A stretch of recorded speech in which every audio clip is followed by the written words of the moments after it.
الحمد لله وحده والصلاة والسلام على من لا نبي بعده أما بعد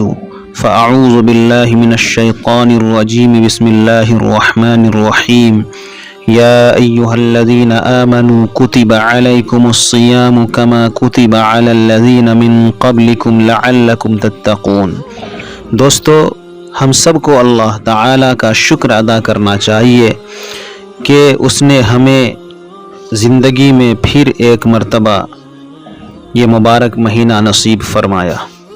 ایک ایسا مہینہ کہ جس میں اللہ تعالیٰ جنت کے دروازے کھول دیتا ہے، جہنم کے دروازے بند کر دیتا ہے اور شیطان کو جکڑ دیتا ہے تاکہ وہ اللہ کے بندوں کو اس طرح گمراہ نہ کر سکے جس طرح عام دنوں میں کرتا ہے۔ ایسا مہینہ کہ جس میں اللہ تعالیٰ سب سے زیادہ اپنے بندوں کو جہنم سے آزادی کا انعام عطا کرتا ہے، جس میں خصوصی طور پر اللہ تعالیٰ اپنے بندوں کی مغفرت کرتا اور ان کی توبہ اور دعائیں قبول کرتا ہے۔ تو ایسے عظیم الشان مہینے کا پانا یقیناً اللہ تعالیٰ کی بہت بڑی نعمت ہے، لہٰذا ہمیں بھی اس مہینے کو غنیمت سمجھتے ہوئے اس کی برکات سے بھرپور فائدہ اٹھانا چاہیے۔ حضرت طلحہ ابن عبید اللہ رضی اللہ عنہ بیان کرتے ہیں کہ دو آدمی رسول اللہ صلی اللہ علیہ وسلم کی خدمت میں حاضر ہوئے اور دونوں نے بیک وقت اسلام قبول کیا۔ اس کے بعد ان میں سے ایک آدمی زیادہ عبادت کرتا تھا، وہ اللہ کی راہ میں شہید ہو گیا، جبکہ دوسرا آدمی جو پہلے آدمی کی بنسبت کم عبادت گزار تھا، اس کی شہادت کے 1 سال بعد فوت ہوا۔ حضرت طلحہ فرماتے ہیں کہ میں نے خواب میں دیکھا کہ یہ دوسرا آدمی شہادت پانے والے آدمی سے پہلے جنت میں داخل ہوا۔ جب صبح ہوئی تو میں نے یہ خواب لوگوں کو سنایا، جس پر انہوں نے تعجب کا اظہار کیا۔ چنانچہ رسول اللہ صلی اللہ علیہ وسلم نے ارشاد فرمایا، أليس قد مكث هذا بعده سنة فأدرك رمضان فصامه وصلى كذا وكذا سجدة في السنة فلما بينهما أبعد مما بين السماء والأرض، رواہ ابن ماجہ۔ کیا یہ دوسرا آدمی پہلے آدمی کے بعد 1 سال تک زندہ نہیں رہا، جس میں اس نے رمضان کا مہینہ پایا، اس کے روزے رکھے اور سال بھر اتنی نمازیں پڑھی، تو ان دونوں کے درمیان جنت میں اتنا فاصلہ ہے جتنا زمین و آسمان کے درمیان ہے۔ دوستو، اس حدیث میں ذرا غور فرمائیں کہ 2 آدمی اکٹھے مسلمان ہوئے، ان میں سے ایک دوسرے کی نسبت زیادہ عبادت گزار تھا اور اسے شہادت کی موت نصیب ہوئی، جبکہ دوسرا آدمی پہلے آدمی کی نسبت کم عبادت کرتا تھا اور اس کی عام موت ہوئی تھی۔ لیکن کیا وجہ ہے کہ یہ جنت میں پہلے داخل ہوا؟ اس کی وجہ یہ تھی کہ یہ پہلے آدمی کی شہادت کے بعد 1 سال تک زندہ رہا اور اس دوران اسے رمضان المبارک کا مہینہ نصیب ہوا، جس میں اس نے روزے رکھے اور سال بھر نمازیں بھی پڑھتا رہا، تو روزوں اور نمازوں کی بدولت وہ شہادت پانے والے آدمی سے پہلے جنت میں چلا گیا۔ یہ اس بات کی دلیل ہے کہ رمضان المبارک کا پانا اور اس کے روزے رکھنا اللہ تعالیٰ کی بہت بڑی نعمت ہے۔ اور آپ ذرا غور کریں کہ کتنے ہمارے رشتہ دار اور کتنے دوست و احباب پچھلے سال رمضان المبارک میں ہمارے ساتھ تھے، لیکن اس رمضان المبارک کے آنے سے پہلے ہی وہ اس دنیا سے رخصت ہو گئے اور انہیں یہ مبارک مہینہ نصیب نہیں ہوا، جبکہ ہمیں اللہ تعالیٰ نے زندگی اور تندرستی دی اور یہ مبارک مہینہ نصیب فرما کر ہمیں ایک بار پھر موقع دیا کہ ہم تمام گناہوں سے سچی توبہ کر لیں اور اپنے خالق و مالک اللہ تعالیٰ کو راضی کر لیں۔ تو کیا یہ اللہ تعالیٰ کی بہت بڑی نعمت نہیں؟ اور یہ بھی ہو سکتا ہے کہ یہ رمضان المبارک ہماری زندگی کا آخری رمضان ہو اور آئندہ رمضان کے آنے سے پہلے ہی ہم بھی اس جہان فانی سے رخصت ہو جائیں، تو ہمیں یہ موقع غنیمت تصور کر کے اس کی برکات کو سمیٹنے کی بھرپور کوشش کرنی چاہیے۔ یہی وجہ ہے کہ جب رمضان المبارک کا مہینہ شروع ہوتا تو رسول اکرم صلی اللہ علیہ وسلم صحابہ کرام رضی اللہ عنہم کو اس کے آنے کی بشارت سناتے اور انہیں مبارکباد دیتے، جیسا کہ حضرت ابو ہریرہ رضی اللہ عنہ سے روایت ہے کہ رسول اللہ صلی اللہ علیہ وسلم نے رمضان المبارک کی آمد کی بشارت سناتے ہوئے فرمایا: اتاکم رمضان شہر مبارک فرض اللہ عز وجل علیکم صیامہ تفتح فیہ ابواب الجنت وتغلق فیہ ابواب الجحیم وتغل فیہ مردۃ الشیاطین للہ فیہ لیلۃ خیر من الف شہر من حرم خیرہا فقد حرم۔ تمہارے پاس ماہ رمضان آ چکا جو کہ بابرکت مہینہ ہے، اللہ تعالی نے تم پر اس کے روزے فرض کیے ہیں، اس میں جنت کے دروازے کھول دیے جاتے ہیں اور جہنم کے دروازے بند کر دیے جاتے ہیں، اور اس میں سرکش شیاطین جکڑ دیے جاتے ہیں، اور اس میں اللہ کی ایک رات ایسی ہے جو 1000 مہینوں سے افضل ہے۔ جو شخص اس کی خیر سے محروم رہ جائے وہی دراصل محروم ہوتا ہے۔ یہ حدیث امام نسائی نے اپنی کتاب میں روایت کی۔ دوستو، اس مبارک مہینے کی متعدد خصوصیات ہیں جن کی بنا پر اسے دوسرے مہینوں پر فضیلت حاصل ہے۔ ان میں سے چند خصوصیات یہ ہیں۔ سب سے پہلی خصوصیت، اللہ تعالی نے آسمانی کتابوں میں سب سے افضل کتاب قرآن مجید کو مہینوں میں سب سے افضل مہینہ رمضان المبارک میں اتارا، بلکہ اس مبارک مہینے کی سب سے افضل رات لیلۃ القدر میں اسے لوح محفوظ سے آسمان دنیا پر یکبارگی نازل فرمایا اور اسے بیت العزہ میں رکھ دیا۔ فرمان باری تعالی ہے: شہر رمضان الذی انزل فیہ القرآن ھدی للناس وبینات من الہدی والفرقان۔ رمضان وہ مہینہ ہے جس میں قرآن نازل کیا گیا جو لوگوں کے لیے باعث ہدایت ہے، اور اس میں ہدایت کی اور حق و باطل کے درمیان فرق کرنے کی نشانیاں ہیں۔ اور دوسری جگہ فرمایا: انا انزلناہ فی لیلۃ القدر، ہم نے اسے لیلۃ القدر میں نازل کیا۔ دوستو، اس مبارک مہینے کی دوسری خصوصیت یہ ہے کہ اس میں اللہ تعالی اپنے بہت سارے بندوں کو جہنم سے آزادی نصیب فرماتا ہے، جیسا کہ حضرت جابر رضی اللہ عنہ روایت کرتے ہیں کہ رسول اللہ صلی اللہ علیہ وسلم نے ارشاد فرمایا: ان للہ تعالی عند کل فطر عتقاء من النار وذلک فی کل لیلہ۔ بے شک اللہ تعالی ہر افطار کے وقت بہت سے لوگوں کو جہنم سے آزاد کرتا ہے اور ایسا ہر رات کرتا ہے۔ حضرت ابو سعید خدری رضی اللہ تعالی عنہ سے روایت ہے کہ رسول اللہ صلی اللہ علیہ وسلم نے فرمایا: ان للہ تبارک و تعالی عتقاء فی کل یوم و لیلہ، یعنی فی رمضان، وان لکل مسلم فی کل یوم و لیلۃ دعوۃ مستجابہ۔ صحیح الترغیب والترہیب للالبانی۔ بے شک اللہ تعالی رمضان المبارک میں ہر دن اور ہر رات بہت سے لوگوں کو جہنم سے آزاد کرتا ہے، اور ہر دن اور ہر رات ہر مسلمان کی ایک دعا قبول کی جاتی ہے۔ ان احادیث کے پیش نظر ہمیں اللہ تعالی سے خصوصی طور پر یہ دعا کرنی چاہیے کہ وہ ہمیں بھی اپنے ان خوش نصیب بندوں میں شامل کر لے جنہیں وہ اس مہینے میں جہنم سے آزاد کرتا ہے، کیونکہ یہی اصل کامیابی ہے۔ جیسا کہ اللہ تعالی کا فرمان ہے: فمن زحزح عن النار وادخل الجنۃ فقد فاز وما الحیاۃ الدنیا الا متاع الغرور۔ پھر جس شخص کو دوزخ سے دور کر دیا جائے اور اسے جنت میں داخل کر دیا جائے، یقیناً وہ کامیاب ہو جائے گا، اور دنیا کی زندگی تو محض دھوکے کا سامان ہے۔ دوستو، اس ماہ مبارک کی خصوصیات میں سے ایک خصوصیت یہ ہے کہ اس میں ایک رات ایسی ہے جو 1000 مہینوں سے بہتر ہے۔ فرمان الہی ہے: لیلۃ القدر خیر من الف شہر۔ لیلۃ القدر 1000 مہینوں سے بہتر ہے۔ حضرت انس ابن مالک رضی اللہ عنہ بیان کرتے ہیں کہ جب ماہ رمضان شروع ہوا تو رسول اللہ صلی اللہ علیہ وسلم نے فرمایا ان هذا الشهر قد حضركم وفيه ليلة خير من 1000 شهر من حرم خيرها فقد حرم الخير كله ولا يحرم خيرها إلا محروم رواہ ابن ماجہ۔ بے شک یہ مہینہ تمہارے پاس آ چکا ہے، اس میں ایک رات ایسی ہے جو 1000 مہینوں سے بہتر ہے، اور جو شخص اس سے محروم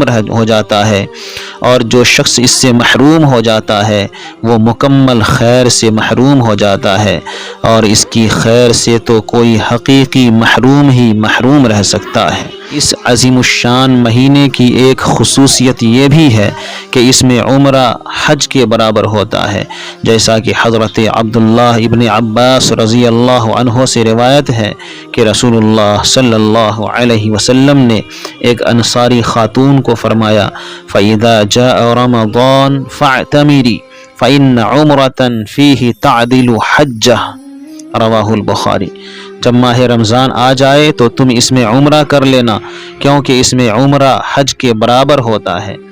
ایک روایت میں اس حدیث کے الفاظ یہ ہیں کہ رسول اللہ صلی اللہ علیہ وسلم نے ایک انصاری خاتون سے جسے ام سنان کہا جاتا ہے کہا تم نے ہمارے ساتھ حج کیوں نہیں کیا؟ تو اس نے سواری کے نہ ہونے کا عذر پیش کیا۔ اس پر رسول اللہ صلی اللہ علیہ وسلم نے فرمایا فَإِنَّ عُمْرَةً فِي رَمَضَانَ تَقْضِي حَجَّةً مَعِي، رمضان میں عمرہ کرنا میرے ساتھ حج کی قضا ہے، یعنی جو شخص میرے ساتھ حج نہیں کر سکا وہ اگر رمضان میں عمرہ کر لے تو گویا اس نے میرے ساتھ حج کر لیا۔ دوستو، رمضان المبارک کے خصوصی اعمال میں سب سے اہم عمل روزہ ہے، کیونکہ اللہ تعالیٰ نے اس کے روزے ہر مکلف مسلمان پر فرض کیے ہیں۔ فرمان الہی ہے یا ایھا الذین آمنوا کتب علیکم الصیام کما کتب علی الذین من قبلکم لعلکم تتقون، اے ایمان والو تم پر روزے فرض کر دیے گئے ہیں ویسے ہی جیسے تم سے پہلے لوگوں پر فرض کیے گئے تھے تاکہ تم تقوی کی راہ اختیار کرو۔ اور دوسری جگہ فرمایا فَمَن شَهِدَ مِنْكُمُ الشَّهْرَ فَلْيَصُمْهُ، پس جو شخص بھی اس مہینے کو پائے وہ اس کے روزے رکھے۔ اور رسول اللہ صلی اللہ علیہ وسلم نے ماہ رمضان المبارک کے روزوں کو اسلام کے ارکان خمسہ میں سے ایک رکن قرار دیا، جیسا کہ آپ کا ارشاد گرامی ہے بنی الاسلام علی خمس شہادت ان لا الہ الا اللہ وان محمدا عبدہ ورسولہ واقام الصلاة وایتاء الزکاة وحج بیت اللہ وصوم رمضان متفق علیہ۔ اسلام کی بنیاد 5 چیزوں پر ہے، اس بات کی گواہی دینا کہ اللہ تعالی ہی معبود برحق ہے اور محمد صلی اللہ علیہ وسلم اللہ کے بندے اور اس کے رسول ہیں، نماز قائم کرنا، زکوٰۃ ادا کرنا، حج بیت اللہ کرنا اور رمضان المبارک کے روزے رکھنا۔ ان دلائل سے ثابت ہوا کہ رمضان المبارک کے روزے ہر مکلف مسلمان پر فرض ہیں۔ ہاں، مریض اور مسافر کو اللہ تعالیٰ نے رخصت دی ہے کہ وہ رمضان کے جن دنوں میں بسبب مرض یا بسبب سفر روزے نہ رکھ سکے وہ کے روزے بعد میں قضا کر لیں، جیسا کہ اللہ تعالیٰ کا فرمان ہے فَمَن كَانَ مِنْكُمْ مَرِيضًا أَوْ عَلَى سَفَرٍ فَعِدَّةٌ مِّنْ أَيَّامٍ أُخَرَ، پس تم میں سے جو شخص بیمار ہو یا سفر میں ہو تو وہ اور دنوں میں گنتی کو پورا کر لے۔ اللہ تعالی نے روزے داروں سے مغفرت اور اجر عظیم کا وعدہ فرمایا ہے۔ فرمایا ان المسلمین والمسلمات والمؤمنین والمؤمنات والقانتین والقانتات والصادقین والصادقات والصابرین والصابرین والصابرات والخاشعین والخاشعات والمتصدقین والمتصدقات والصائمین والصائمات والحافظین فروجهم والحافظات والذاكرين الله كثيرا والذاكرات أعد الله لهم مغفرة وأجرا عظيما۔ بے شک مسلمان مرد اور مسلمان عورتیں، مومن مرد اور مومن عورتیں، فرما برداری کرنے والے مرد اور فرما برداری کرنے والی عورتیں، راست باز مرد اور راست باز عورتیں، صبر کرنے والے مرد اور صبر کرنے والی عورتیں، عاجزی کرنے والے مرد اور عاجزی کرنے والی عورتیں، صدقہ کرنے والے مرد اور صدقہ کرنے والی عورتیں، روزہ رکھنے والے مرد اور روزہ رکھنے والی عورتیں، اپنی شرمگاہ کی حفاظت کرنے والے مرد اور حفاظت کرنے والی عورتیں، بکثرت اللہ کا ذکر کرنے والے مرد اور اللہ کا ذکر کرنے والی عورتیں، ان سب کے لیے اللہ تعالی نے مغفرت اور بڑا ثواب تیار کر رکھا ہے۔ اور نبی اکرم صلی اللہ علیہ وسلم کا ارشاد ہے، من صام رمضان ایمانا واحتسابا غفر له ما تقدم من ذنبه، جس نے حالت ایمان اللہ سے حصول ثواب کی نیت سے رمضان المبارک کے روزے رکھے، اس کے سابقہ گناہ معاف کر دیے جاتے ہیں۔ ایمان و احتساباً کا مفہوم یہ ہے کہ وہ نیت صادقہ اور یقین کاملہ کے ساتھ محض اللہ کی رضا اور اس کے اجر و ثواب کو حاصل کرنے کی خاطر دل کی خوشی کے ساتھ اور روزوں کو بوجھ سمجھ کر نہیں، بلکہ رمضان المبارک کے ایام کو غنیمت تصور کر کے روزے رکھے۔ اگر وہ اس کیفیت کے ساتھ روزے رکھے گا تو اس کے سابقہ گناہ معاف کر دیے جائیں گے۔ روزے کا اجر صرف اللہ تعالی ہی کو معلوم ہے، جیسا کہ حضرت ابو ہریرہ رضی اللہ عنہ سے روایت ہے کہ رسول اللہ صلی اللہ علیہ وسلم نے فرمایا، کل عمل ابن آدم یضاعف الحسنة بعشر أمثالها إلى 700 ضعف، قال الله عز وجل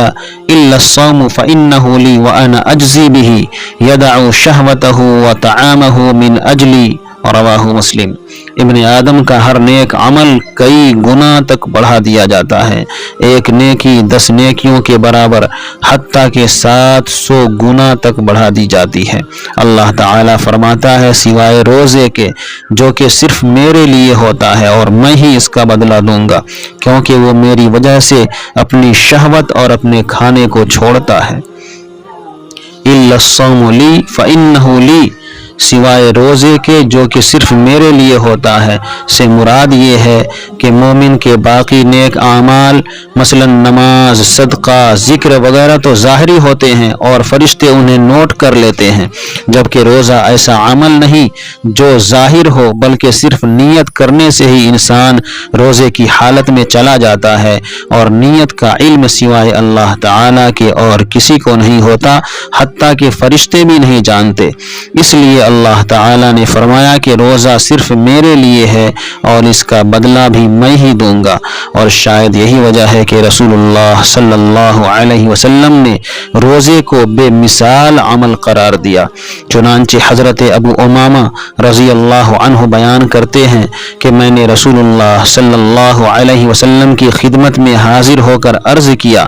اے اللہ کے رسول، مجھے کسی ایسے عمل کا حکم دیں جو مجھے جنت میں داخل کر دے۔ تو رسول اللہ صلی اللہ علیہ وسلم نے فرمایا، علیک بالصیام فإنہ لا عدل لہ، تم روزہ رکھا کرو کیونکہ اس کے برابر کوئی عمل نہیں،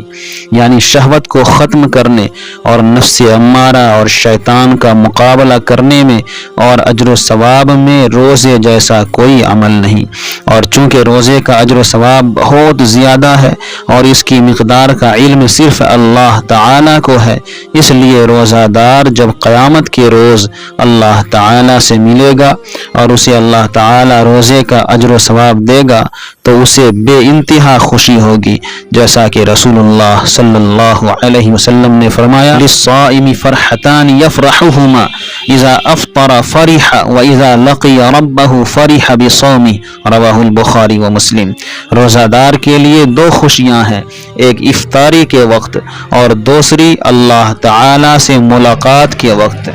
روزہ ڈھال ہے، حضرت ابو ہریرہ رضی اللہ عنہ سے روایت ہے کہ رسول اللہ صلی اللہ علیہ وسلم نے فرمایا والصیام جنۃ واذا کان یوم صوم احدکم فلا یرفث ولا یصخب فإن سابه أحد أو قاتله فليقل إني امرؤ صائم۔ روزہ ڈھال ہے، اور تم میں سے کوئی شخص جب روزے کی حالت میں ہو تو وہ ناشائستہ بات نہ کرے اور لڑائی جھگڑے سے پرہیز کرے، اور اگر کوئی شخص اسے گالی گلوچ کرے یا اس سے لڑائی کرے تو وہ کہے میں روزے دار ہوں۔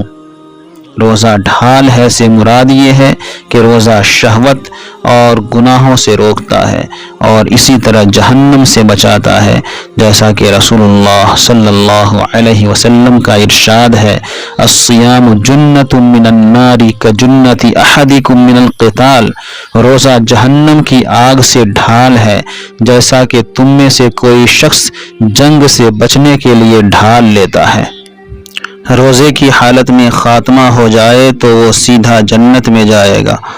حضرت حذیفہ رضی اللہ عنہ سے روایت ہے کہ رسول اللہ صلی اللہ علیہ وسلم نے فرمایا من قال لا الہ الا اللہ ابتغاء وجہ اللہ ختم له بها دخل الجنہ ومن صام یوما ابتغاء وجہ اللہ ختم له بها دخل الجنہ ومن تصدق بصدقة ابتغاء وجہ اللہ ختم له بها دخل الجنہ۔ جس شخص نے لا الہ الا اللہ کہا اور اسی پر اس کا خاتمہ ہو گیا وہ سیدھا جنت میں جائے گا، اور جس شخص نے اللہ کی رضا کی خاطر ایک دن کا روزہ رکھا اور اسی حالت میں اس کا خاتمہ ہو گیا وہ بھی سیدھا جنت میں جائے گا، اور جس شخص نے اللہ کی رضا کی خاطر صدقہ کیا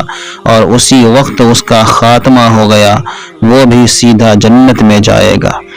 حضرت ابو ہریرہ رضی اللہ عنہ سے روایت ہے کہ ایک دیہاتی رسول اللہ صلی اللہ علیہ وسلم کی خدمت میں حاضر ہوا اور اس نے کہا اے اللہ کے رسول مجھے کوئی ایسی چیز بتائیں جس پر میں عمل کروں تو جنت میں داخل ہو جاؤں۔ تو رسول اللہ صلی اللہ علیہ وسلم نے ارشاد فرمایا تعبد اللہ لا تشرک به شیئا وتقیم الصلاة المکتوبہ وتؤدی الزکاة المفروضہ وتصوم رمضان۔ تو اللہ کی عبادت کر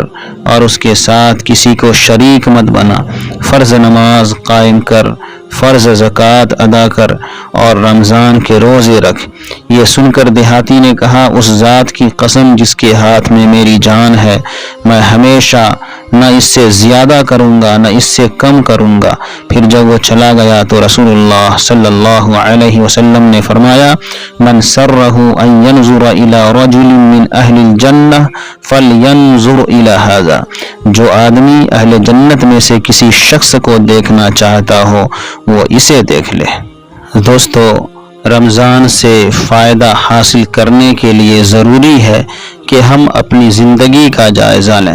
اپنے ایمان کو تازہ کریں، اپنی کوتاہیوں کو خود تنہائی میں بیٹھ کر محسوس کریں۔ اس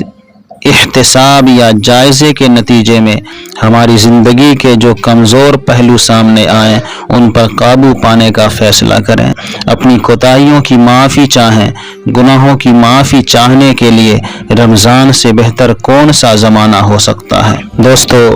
اگر روزہ صحیح طریقے سے رکھا جائے تو اس سے نفس میں پاکیزگی پیدا ہوتی ہے،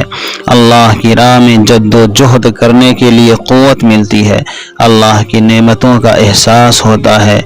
غریبوں اور مسکینوں کی پریشانیوں کا اندازہ ہوتا ہے اور بے شمار برکتیں مومن کے حصے میں آتی ہیں۔ ہم سب جانتے ہیں کہ روزہ محض کھانا اور پینا چھوڑ دینے کا نام نہیں ہے، در حقیقت برائیوں کو چھوڑنے اور بھلائیاں اختیار کرنے کی ایک سوچی سمجھی کوشش جب تک نہ کی جائے روزے سے وہ فائدے حاصل نہیں ہو سکتے جو ہونے چاہیے۔ آپ جانتے ہیں کہ روزہ رکھ کر جھوٹ سے بچنا، غلط باتوں سے دور رہنا، غیبت، بہتان، گالی گلوچ اور فضول باتوں سے زبان کو روکنا کتنا ضروری ہے۔ جو شخص ان باتوں پر نظر نہیں رکھتا اس کے بارے میں حضور صلی اللہ علیہ وسلم نے فرمایا بہت سے روزے دار ایسے ہیں کہ ان کے حصے میں سوائے بھوک اور پیاس کی تکلیف کے کچھ نہیں آتا۔ حضور صلی اللہ علیہ وسلم نے یہ بھی فرمایا کہ جو شخص روزہ رکھ کر جھوٹ بولنا اور غلط کام کرنا نہ چھوڑے تو اللہ کو اس بات کی کوئی حاجت نہیں ہے کہ وہ اپنا کھانا اور پینا چھوڑ دے۔ اللہ تعالیٰ سے دعا ہے کہ وہ ہم سب کو اس مبارک مہینے میں زیادہ سے زیادہ اپنی عبادت کرنے کی توفیق عطا فرمائے اور ہمیں ان خوش نصیبوں میں شامل کر دے جن کی وہ اس میں مغفرت کرے گا اور ان کی گردن جہنم سے آزاد کرے گا۔ آمین یا رب العالمین۔